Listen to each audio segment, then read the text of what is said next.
రాష్ట్ర ప్రయోజనాలే ముఖ్యం. సో అన్ని పార్టీల ఎంపీ సమావేశంలో సీఎం రేవంత్ రెడ్డి స్వయంగా చేసిన వ్యాఖ్యలు ఇక్కడ ఉన్నాయి. సో ఇదే లక్ష్యంతో రాజకీయాలకు అతీతంగా ముందుకు సాగుదామంటూ కూడా పిలుపునిచ్చారు ఆయన. ఇక తెలంగాణ రాష్ట్ర విలాస ప్రయోజనాలే మనకు ముఖ్యం. ఇదే లక్ష్యంతో రాజకీయాలకు అతీతంగా కలిసి ముందుకు సాగుదాం. ఇక నీటి పారుదల ప్రాజెక్టులు, మౌలిక వసతుల అభివృద్ధికి సంబంధించిన పనులకు కేంద్ర ప్రభుత్వం నుంచి అవసరమైన అనుమతులు సాధనపై ప్రత్యేక దృష్టి సారించాలి అంటూ కూడా అన్ని రాష్ట్ర ఎంపీలకు ముఖ్యమంత్రి రేవంత్ రెడ్డి పిలుపునిచ్చారు. ఇక పార్లమెంట్ సమావేశాల నేపథ్యంలో క్రమంలో భాగంగా జరిగిన ఈ సమావేశం ఇప్పుడు ప్రాధాన్యత సంతరించుకుంటుంది. అంతేకాకుండా హైదరాబాద్ లో ఐఐఎం ఏర్పాటుకు కేంద్ర ఆర్థిక శాఖ మంత్రి అనుమతి కూడా అవసరం అంటూ కూడా స్పష్టం చేశారు. ఎంపీలు ఈ విషయంలో కేంద్ర ఆర్థిక మంత్రి నిర్మలా సీతారామన్ ను కలిసి విన్నవించాలి అంటూ కూడా పిలుపునిచ్చారు. మూసీ పునర్జీవ పనుల్లో ఫేజ్ 1 పనులు టెండర్ల దశకు వచ్చాయి. వీటిని అర్బన్ ఛాలెంజ్ ఫండ్ కింద తీసుకునే విషయమై కేంద్రం అప్రూవల్ లెటర్ ఇవ్వాల్సి ఉంది. సో ఎంపీలు దీనిపై దృష్టి పెట్టాలి అంటూ కూడా పిలుపునిచ్చారు ఆయన. బీఆర్ఎస్ సర్కార్ నిర్ణయాల వల్లే కాళేశ్వరం కూలింది. సో నిన్న సమ్మక్క బ్యారేజ్ వద్ద గోదావరి నీటి ప్రవాహాన్ని పరిశీలించిన మంత్రుల బృందం చేసిన వ్యాఖ్యలు ఇవి.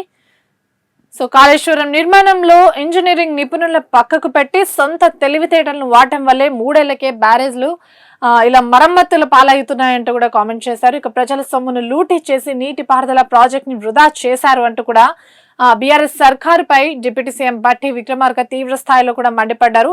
మెదడును రంగించి ప్రాజెక్టును తామే కట్టామంటూ కేసీఆర్ బీఆర్ఎస్ నేతలు చెప్పుకున్నారని, తప్పులను కప్పిపుచ్చుకోవడానికి నేడు ప్రజల్లోకి గ్లోబల్ ప్రచారాన్ని వదిలారంటూ కూడా విమర్శించారు. దీనిపైనే అటు ప్రభుత్వాన్ని వ్యతిరేకిస్తూ కేటీఆర్ చేసిన వ్యాఖ్యలు ఉన్నాయి. కాళేశ్వరంపై కాంగ్రెస్ ది నేరపూరిత నిర్లక్ష్యం. సో ఎల్లంపల్లి ఎండిపోతే హైదరాబాద్ కు జలగండం అంటూ కూడా కామెంట్ చేశారు. గోదావరి బేసిన్ లో లక్షల క్యూసెక్ల నీళ్లు అందుబాటులో ఉన్నా కూడా రాజకీయ కక్షతోనే కాంగ్రెస్ ప్రభుత్వం ప్రాజెక్టులను ఎండపెడుతుంది అంటూ కూడా ఆయన ఆరోపించారు. బీఆర్ఎస్ రాష్ట్ర కేటీఆర్ వ్యాఖ్యలు ఇవి. సో అలాగే వీటితో పాటు ఎమ్మెల్యేలు ఈ పర్యటనలో భాగంగా ఎమ్మెల్యేలు కూడా పాల్గొన్నట్టే తెలుస్తుంది. సో మేడిగడ్డ బ్యారేజ్ లో 2 పిల్లర్ల సమస్య ఉండొచ్చు, కానీ దానికి 18 కిలోమీటర్ల ఎగువనున్న కన్నపల్లి పంప్ హౌస్ కు సంబంధం లేదు అంటూ కూడా స్పష్టం చేశారు. ప్రస్తుతం కన్నపల్లి వద్ద గోదావరి 1,00,000 క్యూసెక్కులతో ప్రవహిస్తోంది. అక్కడ పంప్ ఆన్ చేయవచ్చు. 2024 జూన్ లోనే అన్నారం సుందిల్లా బ్యారేజ్ ల గ్రౌటింగ్ పనులను కాంగ్రెస్ ప్రభుత్వ హయాంలోనే పూర్తి చేశారు. అక్కడ పరిమితి స్థాయిలో నీటిని నిల్వ ఉంచి ఎల్లంపల్లికి పంపింగ్ చేసే సౌలభ్యం కూడా ఉంది అంటూ కూడా విశ్రాంతి ఇంజనీర్లు లేఖ రాసినా కూడా సీఎం ఎందుకు మొండికేస్తున్నారు అంటూ కూడా ఆయన ప్రశ్నిస్తున్నారు. నాడు కేసీఆర్ ప్రభుత్వ హయాంలో జల కళతో ఉట్టిపడిన గోదావరి బేసిన్ ప్రాజెక్టులన్నీ ఇప్పుడు వెలవెలబోతున్నాయి కాంగ్రెస్ ప్రభుత్వంలో అంటూ కూడా విమర్శించారు. అలాగే ఎల్ఎండి ఎండిపోవడంతో కరీంనగర్ లో తాగునీటికి ఇబ్బందులు తలెత్తుతున్నాయి. దీని కింద ఉన్న నియోజకవర్గాల్లో తాగునీటి సమస్య ముంచుకొస్తుంది. కన్నెపల్లి నుంచి నీటిని ఎత్తిపోస్తే ఎల్లంపల్లి నింపకపోతే రాబోయే రోజుల్లో హైదరాబాద్ మహానగరానికి తాగునీటి సరఫరా నిలిచిపోతుంది అంటూ కూడా ఆరోపిస్తున్నారు. షాబాద్ హంతకుడి ఆత్మహత్య, పురుగుల మందు తాగి మరణించిన రాజ్ కుమార్. వాళ్ళను ఎలాగైనా హత్య చెయ్యాలి అని నిర్ణయించుకున్నా నేను ఆత్మహత్య చేసుకుంటా. సో హత్యలకు ముందు ఏవైతే 6 హత్యలు జరిగాయో ఆ 6 హత్యలు చేయడానికి ముందే రాజ్ కుమార్ ఒక సెల్ఫీ వీడియో తీసుకున్నట్టు కూడా పోలీసులకు ఆ వీడియో లభ్యమైంది. సో దాన్ని స్వాధీనం చేసుకున్నట్టు కూడా తెలుస్తుంది పోలీసులు.